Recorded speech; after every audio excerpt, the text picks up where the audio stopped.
welcome to End Goals, an LCMS Youth Ministry podcast. I'm host Reverend Mark Kiesling, and I'm with DCE Julianna Schultz. We are here to bring parents, church workers, and lay leaders discussions and resources to help your youth ministry meet its end goal, which is young people who are disciples of Jesus Christ for life. Today, we're going to talk about sports and faith with Dr. Heath Lewis. In our last episode, we started this discussion about how sports, youth sports athletics, gives young people a great opportunity to grow physically, mentally, and relationally. And that's true whether we're talking about competitive or recreational leagues, team sports, or individual sports. But for many youth in our families, in our congregations, sports isn't just a side activity or a hobby. Mm-hmm. It is a lifestyle. It is a major part of their lives from a young age, now much younger than when we were growing up. Through high school and even college, kids invest huge amounts of time and energy into practices, games, and training. Our own LCMS data and national data backs this up. You can probably expect that half of your youth and children are playing in organized sports at some time throughout the year. This means a major investment of time and in many cases also money. And beyond that, certainly we talked about some of those challenges in the last episode. But sports is also really maybe a part of the fabric of our life in many ways, beyond just youth leagues. Sports can unite us around a team or a community, a nation, or a favorite athlete. And for fans, following sports can be simply fun. And even for some, too, it's really cool to see sports providing an avenue to a rewarding career. Certainly, we just experienced with the Olympics. Yes. How that could bring people together to confusedly try and understand why are we Curling. sweeping? What are they, right? Yeah. Who first decided to do two-man bobsled? Or skeleton, that's what it is. Curling leagues across the country were full of people the next week for the joy. And also, hockey gets a great boost of bringing the country together. Team USA victories on both men's and women's side. Exciting stuff. And we know how many relationships get built around shared love of a single team or even joking rivalries that can happen within your congregation. There's so much there. And in the midst of all of the balancing budgets and schedules, many of us who work with youth ministry are raising families and can feel this tension of how do we steward our time and our resources well? How do we set healthy boundaries? How do we work to make sports a positive learning activity for young people? And how do we prioritize time with God and God's people in a world where sports can easily take that center stage? So joining us to talk about the joy of sports and connections we can make with young people is Dr. Heath Lewis. Dr. Heath Lewis joined the faculty at Concordia University, St. Paul in the fall of 2015. As Associate Professor of Christian Education and Leadership, Dr. Lewis teaches courses in the Christian ministry major, working to enhance the historically strong Christian education and church work programs at CSP. In his role as Associate Chair of the Department of Theology and Ministry, Dr. Lewis supports the department's faculty, staff, and students in their teaching, research, and professional development. He also leads the academic programming for CSP's LCMS Colloquy program and has served as instructors in the CSP EDD and educational leadership. Prior to CSP, Dr. Lewis served as a director of Christian education at Holy Trinity Lutheran in Edmond, Oklahoma.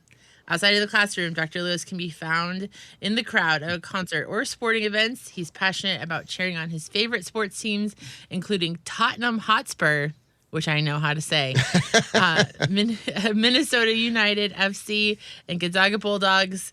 Above all, Dr. Lewis loves spending time with his wife and daughter. Thanks for joining us. Thanks for having me. And well done on the Tottenham pronunciation. I know. I know a little bit about what you would call the real football. Real football, real football versus American football, yeah. There you go. We got to hear about you briefly in that intro, but tell us something about your vocations, your roles in youth ministry, and other things that bring you joy. Yeah, you covered most of it really well there. So I'm a husband to Jess. We've been married for 17 years and a father now to Kennedy for 4 years. They occupy and consume in the best possible ways most of my time. When I'm not with them, I'm teaching and working at Concordia St. Paul, as you mentioned. I'm a board member for the National Association of Directors of Christian Education, so I love being able to support the work of DCEs and other educational professionals, youth workers, volunteers, everybody that kind of falls under our umbrella as the professional organization for DCEs in the LCMS. nerdy things. I'm an avid fountain pen collector. I love music. I'm actually researcher on the band U2. So that's a whole other topic. And then more connected, as you mentioned, to sports and our topic today. I'm a proud member of Minneapolis Spurs, which is the Twin Cities official Tottenham Hotspur supporters group. I'm a Minnesota United season ticket holder and fan. I love my Gonzaga Bulldogs, Drake Bulldogs, Concordia, Nebraska Bulldogs, where those are my alma mater. So it became a thing where I had to be a Bulldog all the way through, but all great sports schools that I was blessed to attend and still support, especially in their athletic endeavors. So yeah, that's just a little bit about me, but yeah, thanks for asking. Well, it's been a while since you've been on the show, so we're going to ask you the question again that we'd love to hear from youth ministry leaders about their junior and senior high years. Can you share for us how Jesus used a key moment or moments or people to keep or bring you close to the church? Yeah, this is a great question. I didn't remember answering this before, but I will try and keep this relatively brief. I wrote down 3 in response to this question, 3 things. First, when I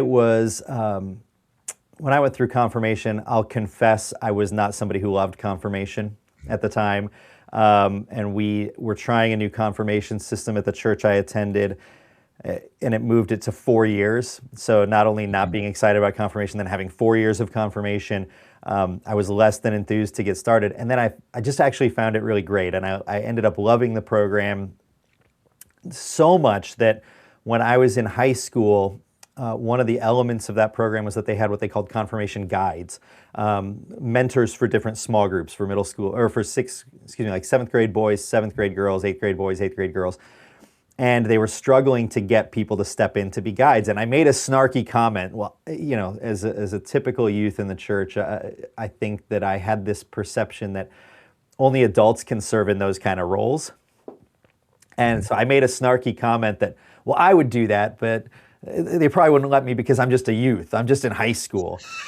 Right. And I made this comment to my mom as our pastor just happened to be walking by. And so, Mark Gherkin, if you found your way to this, you may not remember that this happened, but if you found your way to this podcast, thank you, because my mom caught him and said, "Can he do this?" And he's like, "I'll sign him up."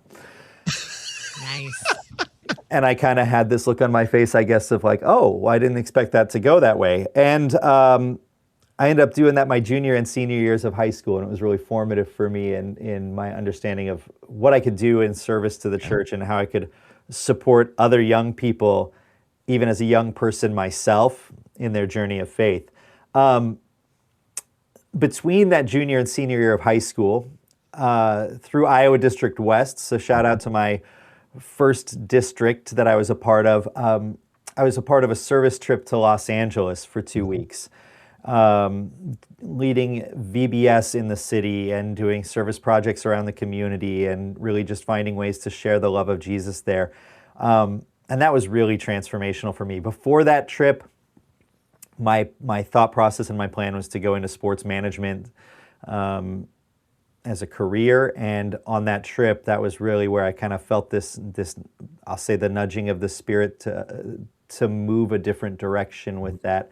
I was from a small church, and I didn't really know anything about church work other than the pastoral role, and I really didn't want to be a pastor. I still maintain today I'd be a terrible pastor.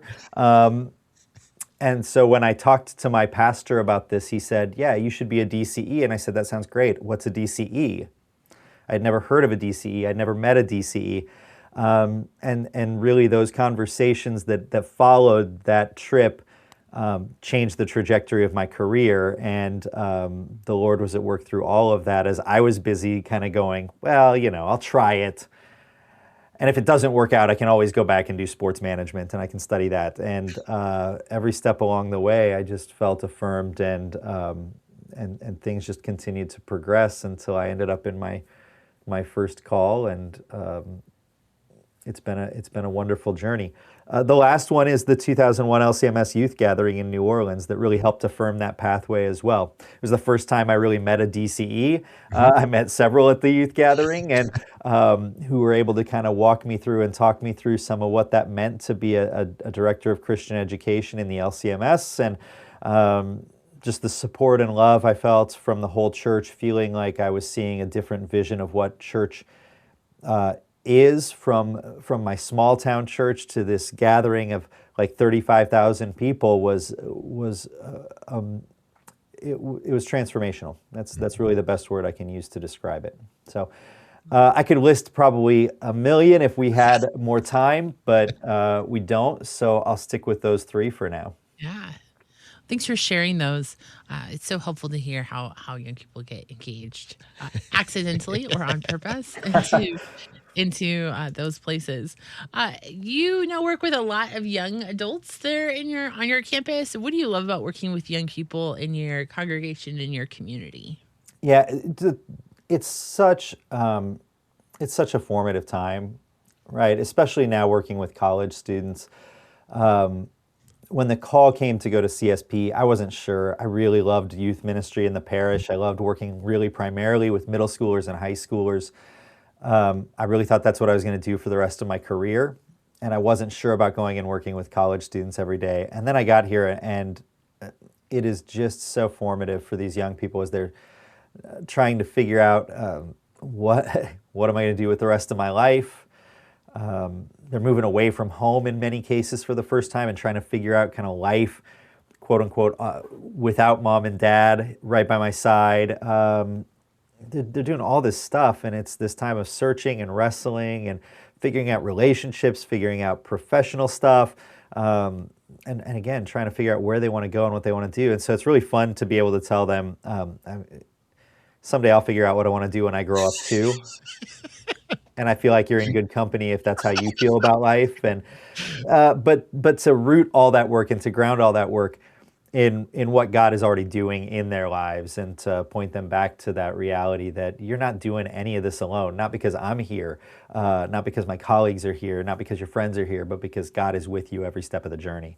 He's with you all the way through this. And so, and then doing all that, and helping them get ready for the thing that they think they want to do with the rest of their life is just rewarding and fun in so many ways. And especially working in the church work programs, getting to then see them take the step out of CSP, go into the parish, go into their ministry callings, go on to the seminary, all these kind of things, and just see where God takes them, how he continues to work through the Spirit in their lives and in their ministry and their service is just wonderful. So it's a really fun time to engage with young people. It's a really rewarding piece, not just for me, but to see the effect that they then have on the church. And it really heartens me for the future of the church when we get to work with those young people and see them take that next step in their professional and personal lives. Awesome. Well, thanks for serving in that way. We love, again, the ministry that takes place on our CUS campuses and through the work of professors and staff, and just to see those young leaders and current leaders too, just do amazing work in the kingdom. And look forward, again, like you said, future church workers and certainly those that are serving our congregations in many ways through their vocations, which they serve. Speaking of those ways in which we serve, the way we get to connect, glad to have you on to talk about faith and sports. We're going to start with the question that you used as your title for the session that you led this summer at the youth gathering. Obviously, it was a topic that connected with a lot of our youth. Heard rooms were full, engaging conversation. I listened to one of the recordings, and certainly a lot of questions, a lot of feedback. You obviously had athletes in the audience, probably adult leaders too, who maybe even parents who wanted to engage more around this topic. But the question we put before you, does God even care about sports? Yeah, thanks for asking. It was a really interesting journey to that being the session title. I was asked to speak about faith in sports. And I was like, well, that's not a great, catchy session title. So what are people going to respond to in that way? And I started thinking about all the ways that we show that we care about sports, right? People clearly care about sports. Like, just a few more numbers in addition to the things that you shared in the intro, right? $170 billion in global sports revenue in 2024. $170 billion.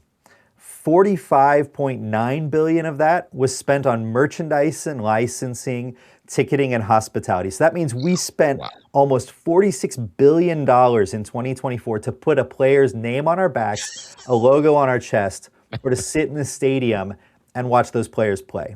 Mm-hmm. In 2024 in the United States, there were 292 million tickets sold to sporting events. 125.6 million people watched the 2026 Super Bowl. That number probably went up at the halftime show. It usually does, but that is still a massive number for an American audience. Across NBC Universal platforms, 23.5 million people tuned in daily to the 2026 Winter Olympics. Wow. That is a massive number. And in 2023, it's estimated that 27 million kids aged 6 to 17 were registered for or participating in youth sports. We invest so much in sports, of our time, of our energy, of our money in sports. Clearly, we care about sports. And I think for anything that we care that much about, we really do have to ask the question, not just for sports, anything that we care that much about, that we invest that much, and we have to ask, does God even care about that thing? Does God even care about that thing? And in preparation for the gathering, I settled on this answer, that yes, I think God does care about sports, but probably not for the reasons that you and I do. I don't think that God is like sitting with a TV on, decked out in his favorite team's colors. He's not waiting for a match to begin. He's not joyfully celebrating a rival's loss in a big game. He's not intervening in the outcomes to make your team win. Your pregame prayers are not somehow earning God's favor or favoritism in that match. Nothing like that. I don't think that that's the way that God is caring about sports. But I came around to this notion that Luther asserts that God is at work in the ordinary, not just the things that we often think of as sacred. God works through activity in the world, creaturely, humanly activity in the world. And as athletes participate in the world through this form of work, sport is definitely a form of work. Athletes work hard. They use the gifts they've been given. It's also play and leisure, but as they do these things, as they engage in work, leisure, rest,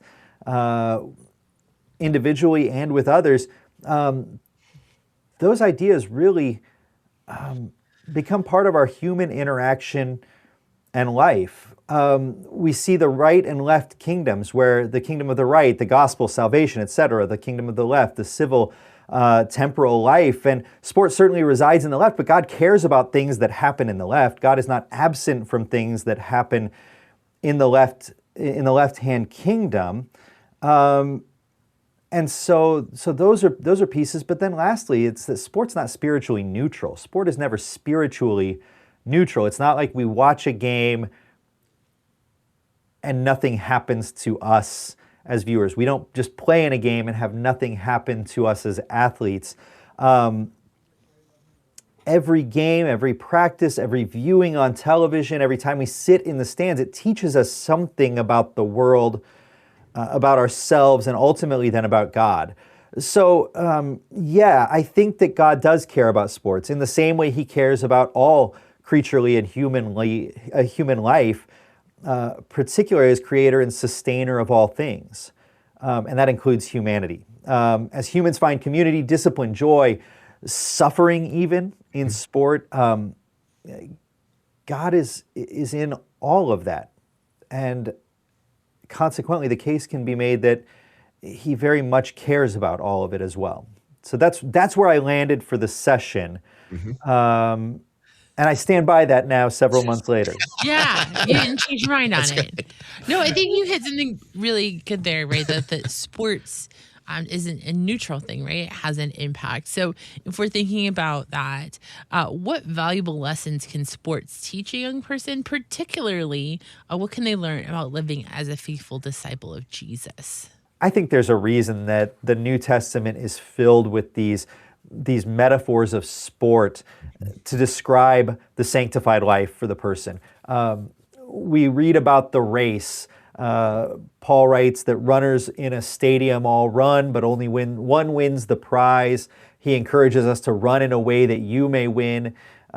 This is the notion, again, of disciplining oneself. of being disciplined in the sanctified life.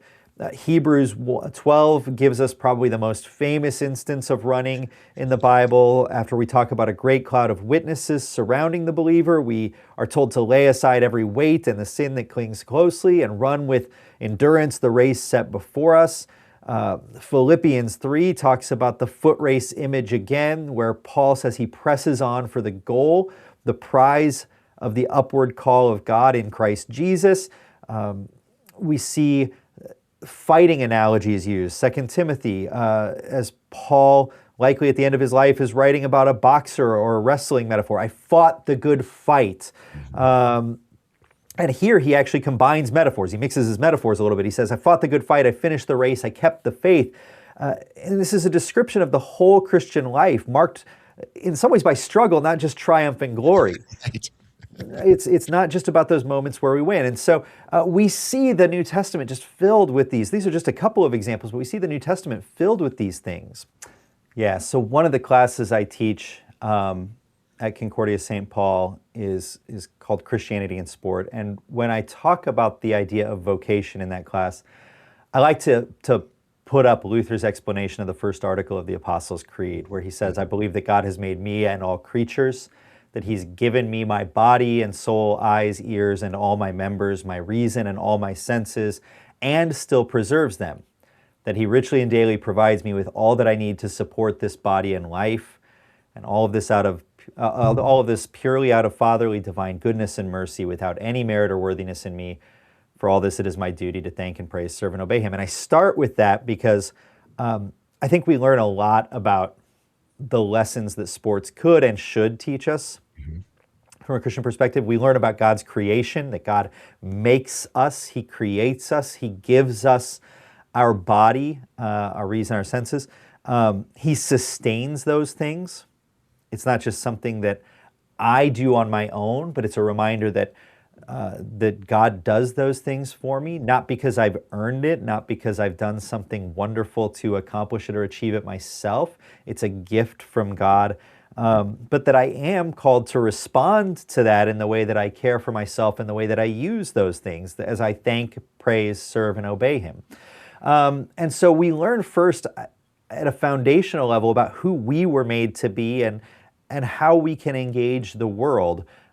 In that class, I had a student last semester who I thought put it the best, that sport helps us to honor the gift of the body and honor the gift of movement that we've been given by God.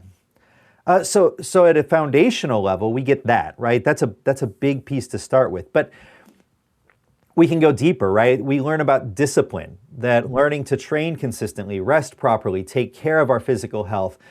These reflect our understanding then again of how we thank and praise, serve, and obey God. They're a concrete place in our lives where we can have a daily practice of stewardship of the body, of care for creation that God has given us through that discipline. We learn about perseverance. Sports inevitably produce hardship. Losing streaks, injuries, being cut from a team, playing through fatigue and injury, hopefully not playing through injury, but we know people do it. This notion of perseverance. But we learn to persist rather than quit just because things get hard. And that's true of, I would say it's true of life and that's true of faith. That we don't give up because things in life are challenging. We learn about teamwork and care for others. Paul uses this body metaphor where each member has a different role and a different gift. And a young person has to learn that you may be the star or you may not be, but that doesn't mean you're not part of the team. I had a student here come to me and talk about this where they're really struggling, that they'd been on a team of ours for several years and their playing time hadn't increased and they were really wrestling with what to do about that. And I said, that doesn't make you any less of a part of the team, right? You're in practice every day. You're in training. You're encouraging your teammates. You're pushing them on. You're spurring them on. And it's hard, especially at the college level, because you've usually been a big fish in a small pond. And then college flips that in some ways. So for the college athlete, it was an interesting conversation to say, how do you play this role on the team, even if it's not the star role? How do you learn to genuinely celebrate your teammates' success? and see that success then as your own. Your team won a conference championship, and that you aren't less a part of that because your playing time was smaller. Because again, you push them to be better in training. You encourage them when times are tough. You are as much a part of that as anybody. Honesty and integrity, right? When we call fouls, refuse to flop, admit when the ball was out of bounds, when we tell the coach a truth about our physical condition. They test a young person, but they also teach a young person about what it looks like to do the right thing, to live with integrity, to be honest and open about those things that we're struggling with. And then like we learn about fourth commandment issues, respect and honor for authority, submitting to a coach's judgment, accepting an official's call, operating within a team structure, even if we don't always like the results. We learn about these ordered relationships and the structure of life in some ways. I could go on, right? It's things like sacrifice, how to win well, lose well. How to be competitive and strive together, right? Even in an individual sport, you can't do it alone. That's part of that teamwork thing, right? You can't even do an individual sport alone because you need somebody to compete against. You need other people. And then there's opportunities for Christian witness. We learn how to share our faith, I hope, in those contexts, or at least the opportunity exists to share our faith in those contexts. With those who are struggling, hurting, and don't know Jesus. So I could go on and on and on, but I think that's a helpful starting point for us to kind of move toward. Well, I think you hit on a lot of things. I would not say I was an athlete, but I played sports when I was young. So many of those things that you listed, I think especially like the discipline, the hard work, how to lose well and how to win well were important lessons there. And just, I think too, I take away from just the teamwork part about being a part of a team. How do you keep goals in mind? How you care for both your teammate, but then also be good sportsmen with your the team that you're playing against. That was a huge lesson for me, especially as a Christian. So some of those ways that sports, again, can get young people engaged, get to see their gifts, and to teach lessons about life, too. I think it's just an awesome thing. Obviously, an important part of that, too, are maybe the adults who are investing in them through that process, whether that's parents, coaches, and other mentors. How maybe you've seen, even on the college campus or even other places where you are engaged, where again, those sports or those athletic competitions can be ways to open the doors, I guess, for young people to experience care, mentorship, and support from adults. So much of those roles comes back to our understanding of vocation. Whether you're a family member, a coach, a fan, or an opponent, you are still called to love and serve your neighbor. And sports provide a great opportunity for us to do that as well. As the coach helps a young person to train and to become a better athlete as they struggle with, again, issues like playing time or self-image, self-perception, the role in life, the role on the team. The coach has an amazing opportunity to speak into that. Family has this great opportunity to care for their loved ones. Not necessarily even from the athletic perspective, but as the young person is learning lessons that are sometimes really hard through sport, the family and their ability to just show up and to love the young person no matter what takes center stage and speaks volumes more than any parent yelling instructions from the sideline would, right? I, like you, Mark, played sports, but I would not have considered myself an athlete. And I grew up in a house where my parents didn't know a lot about sports, and they knew that they didn't know a lot about sports. And so they weren't the people that were shouting instructions at me from the sidelines. They were just there to care for me, to encourage me, to support me in both the good and the bad times, right? They left the coaching to the coach. And that actually was really helpful for me. Because when the coach would crack down, when the coach would, give me the business about a missed play or something like that, I knew that my family was still going to love and support and care for me. And so that became a team in some ways. The coach partnering with family to each have their unique roles. Fans, I can't overstate in this day and age the impact fans have on sports. Particularly through social media. and the effect that they can have on athletes. As a fan, how do you love and serve the people who are involved in sport through your role as a fan? That's a little trickier, right? That's a little bit harder because we often think that, I would say, buying a ticket to an event offers us the opportunity to say what we want about what's happening on the field. But that has an effect on other people. The people on the other side of that are real people as well. And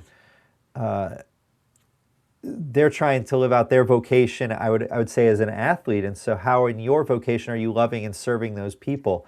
And then things like opponents, right? People like opponents who we don't always think of, again, on the same team as we are, but we don't have sport without them. And so how do we love and serve our neighbors through sports? It's one thing to be as competitive as you want to be on the field, but when you leave the field of play, how do you engage well with other people?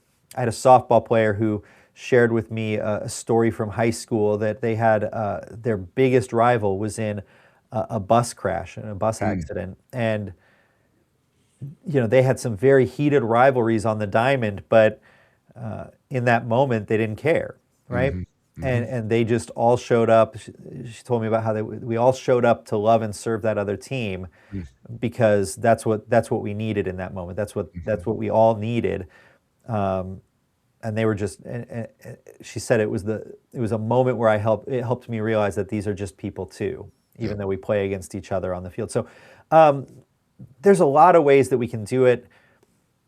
And I would say each situation is unique depending on the role you take in sport, right? Whether you're a coach, again, family member, fan, opponent, sponsor, administrator at a school, anything like that.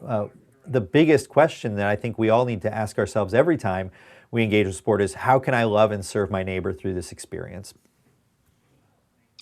Yeah. So in your session, you addressed what you called the biggest lie sports tells us. What is that lie?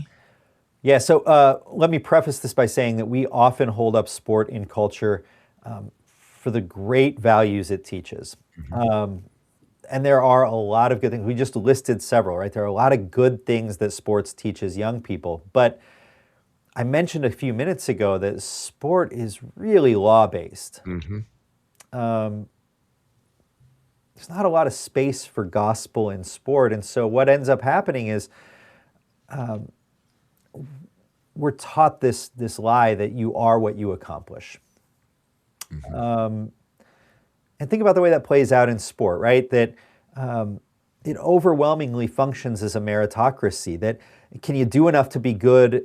Can you do enough to make the cut and get on the team? And then have you done enough to keep your spot on the team?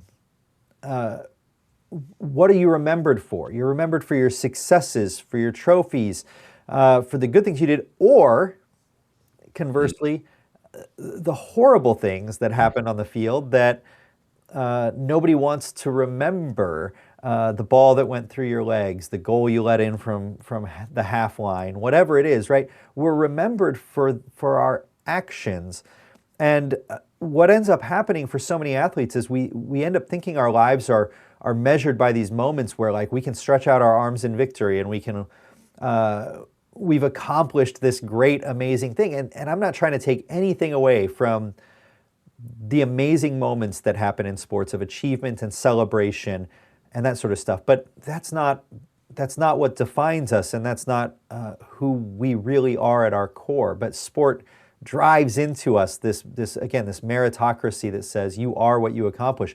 When in reality, we know as Christians that your life is measured by a moment where somebody stretched out their arms, not seemingly in victory, when Christ did this for you on the cross, right? And then proclaim that victory on Easter. And that's the thing that gives us real worth. That's the thing that gives us real value. That's the thing that defines and marks and measures our lives. But the deeper we get into sports culture, the more it becomes this notion of what have you done for me lately? And that can be really damaging. Right. Very damaging. And I went to a conference a couple of years ago, and it was a chaplain of the U.S. Summer Olympic team, or one of them. And he talked about, he was not Lutheran, but he talked about how much he had fallen in love with Lutheran theology because he just realized, man, the athletes I was working with, they don't understand the concept of grace and forgiveness and just the rat race that they were in that competitive level to where I just dove into Luther and how to speak gospel and grace to athletes. And I think that's important both for, as we think about our young people who maybe are in our congregations, to be able to help them understand that, but then also for them to understand when they're out in their vocation or for as coaches or other things, to be like some of these athletes who maybe don't have a relationship with the church, to give them a break and be able to say like, hey, they're, like you said, there is someone who did stretch out their arms in victory for you, and to be able to talk about that, I think is such an important message for athletes. Yeah, it's really interesting. So in that Christianity and sport class, when I talk about law and gospel, because it's such a natural tie-in to the topic of where Christianity and sport intersect, students can really quickly and clearly identify where the law is engaged in sports. And they can just rattle off examples of, here's law in sport, here's law in sport, there's law in sport. And we talk about 3 uses of the law, and then they can really rattle off spot. Like, I don't even have to go into 3 uses. I can just explain what the law is at a base level, and they really can identify it. And then explain what the gospel is. We talk about grace. I said, now where does this intersect with sport? And it's crickets. Right? They struggle with that, and I remind them, that's because we've built a culture around sport that doesn't celebrate sport, that doesn't, again, celebrate the gift of the body, doesn't celebrate the gift of movement, the gift of life. We've built a meritocracy where it is really about what you do, and that determines your worth. And so we don't see where gospel and grace intersect with sport. It's a much harder connection. And so it's, I think that's a conversation we have to continue to engage and try and figure out if we really want to use sport to teach those positive, good values and virtues. Are there maybe other ways as you engage with either college students or maybe when you're in the parish working with high school students and parents and other things, are there other maybe like negative lessons that sports sometimes can have on young people or teach young people? Or maybe have you seen ways where sports can, maybe with young people and negatively affect their personal development and relationship with God and the church, or ways specifically that sports can maybe be a way that can be a negative factor on their life? Yes, so many. I think in the gathering session, I made the comment that for as many positive values and virtues as sport teaches, you could probably list just as many that are negative in the life of a person. From a churchly perspective, no question I would start with athletic idolatry. And how we perceive athletics, in some cases, as highly or even more so than the church. What is the thing that we are prioritizing? What is the thing that we're trusting in? So that's a big one. We wrestle with that all the time. And how do we navigate sport and church in a helpful way that can recognize the gift that sport can be, while also not turning it into a cultural idol. But even beyond that, I've held up the idea that sport is a gift, the body is a gift, but sport can push us to overexertion and misuse of the body, right? That in order to keep up, particularly as I go through the levels or ranks of my sport, I have to, in some cases, we don't see it this way, but it's almost I have to abuse my body, and I can't rest, and I can't care for it in the way that it needs to be. We see athletes doping, taking steroids, other drugs, just to try and stay ahead or keep up with others who are maybe more athletically gifted, or even in some cases harder workers, right? They take these pieces and they implement them, even though we know that they're not good for the person, because the body is the engine that drives my success in so many ways in sports. So we misuse the body. We've talked about the unifying effect of sport. But sport, again, as it unifies, it also divides. My team draws closer, I hope. My team recognizes, I hope, that we're on the same team. But when we go into a game, that pits us against another team. And sometimes those go to extremes. I'm a fan of English football, and the rivalries and the violence that sometimes has historically accompanied that sport is off the charts, right? And the disdain that groups have for others as we become divided by the color of jersey we wear, the color of shirt that we wear on game day. We get a win at all costs mentality. So again, we talked about that integrity issue earlier, but the converse to that is we're willing to do what it takes to win and to get ahead and that sort of stuff. So I was at a volleyball tournament once, and I watched a ball clearly go out of bounds. The referee missed it, and the coach, who benefited from that, remained silent until the game was over, because it mattered to him that they won the game and advanced in the tournament. He did not share that piece of information with the referee until after the game. And I looked at my wife and said, that was a really interesting moment, right? What is the mentality that would drive a youth coach to win at all costs, that they knew the call was wrong, but they went ahead with it anyway, so that their team could continue winning. Losses lead to disappointment and shame. Mental health issues are off the charts, especially with young athletes. We deal with that all the time here. My college students will tell me stories about the high schoolers they played with and the students on their teams, not just here, but players they know on other teams they compete against that really struggle with self-worth issues and shame issues and mental health issues because of some of those challenges and difficulties in sport. So again, I listed a multitude of benefits to sport earlier.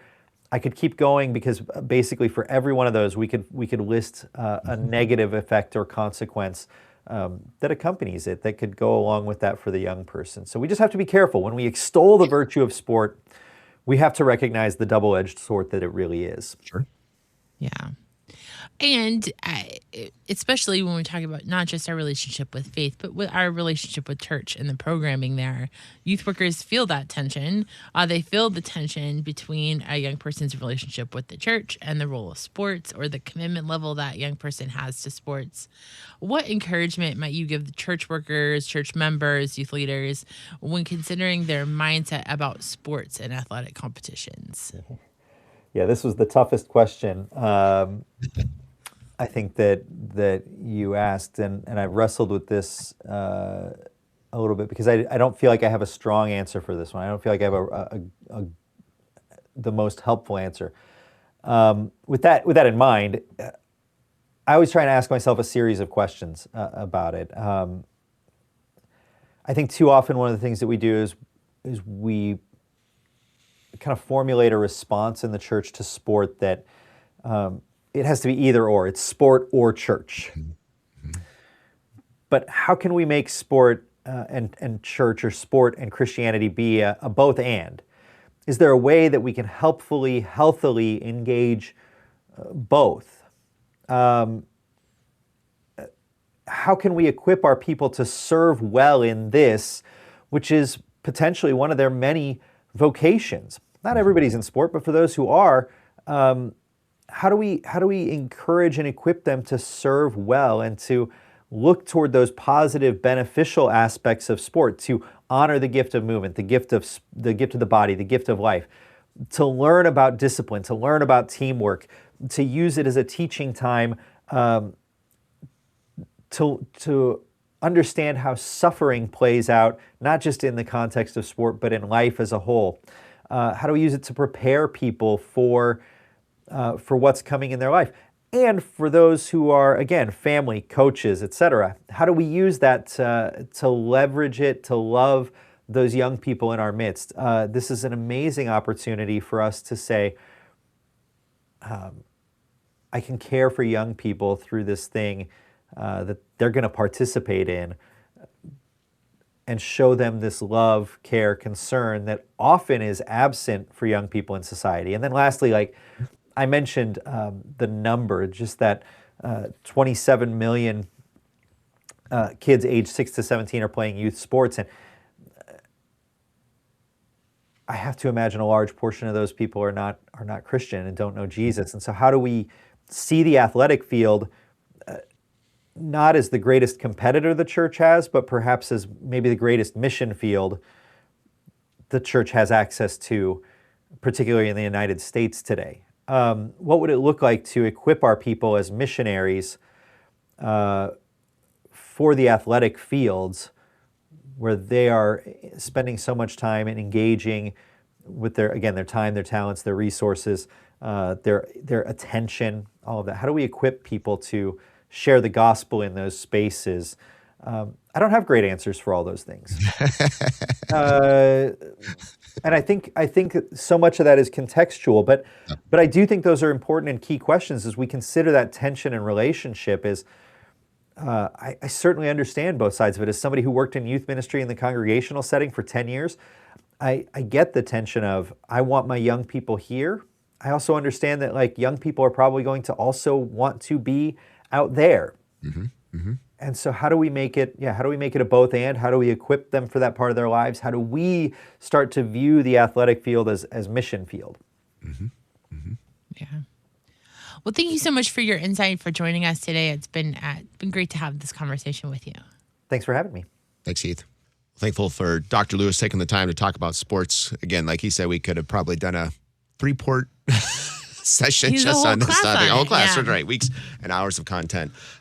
So many things that would echo with what he said. I mean, just as someone who did, again, play sports growing up, that, again, the important lessons, I think, of so many things around teamwork and hard work and dedication, again, playing through adversity, just so many of those things that play into that were the positive, but also know, too, that how many times did have my priorities out of whack in terms of time spent versus God's word at church versus the sport. Again, it definitely was a way in which I did not show care and love for my friends or sometimes my quote unquote enemies either. And certainly it could get caught up in that. And that's part of learning and growing up, certainly, but at the same time, you got to call it it is at times too, and that it was sin in my life. And so that sport was able to get into that. But just thankful again for the way that we kind of look at it. God gives us gifts. Mm-hmm. They can be abused or they can be used appropriately in a real meaningful way. And sports is, again, one of those gifts God's given to us. I just appreciate his perspective that it's not a either or option, mm-hmm, right? Mm-hmm. It's not that this church wants to get all rid of sports or that sports is against the church, but it's a both and. Mm-hmm. And so much of what young people and their families experience with sports, when it's put through that perspective and that lens of faith, can really impact the way they behave, the vocations that they live out, the way they're able to share the gospel. Mm-hmm. So being able to help keep that lens in front of them and help to teach them and engage them in those ways is so important. Yeah, and I think too, you can pay attention to if within your congregational youth ministry or young people too, is how are those relationships being built around it, or is it getting in the way too? But I think there can be a lot of connection that can happen as young people, if they are on teams together or both going through sports together. There's a lot of unifying parts that can come too, and be able to learn and grow together, and be able to apply. I love that, again, in that New Testament context. If there's some of those scriptures that he was listing off were ones that were meaningful to me as a young athlete, that was able to bring my desire for sports and to be competitive into the frame of my faith and to really make me think deeply about it and how do we care for one another. So I appreciate those that are willing to dig into the word with young athletes too, and to point that even again, especially in the New Testament, that there's scripture about it. Yeah. So a few closing questions for you to consider. First, how do we help young people see their time in sports through that filter of faith? How can supportive adults show care to young athletes in your congregation by engaging in their activities tied to athletics? And how can we help youth and their families use their gifts and skills in sports without dismissing the importance of time in spiritual practices as well? We will continue to keep you in our prayers as you cheer on your team, as you support young people, and as you remind them of who they are in Christ, no matter how they do on the field.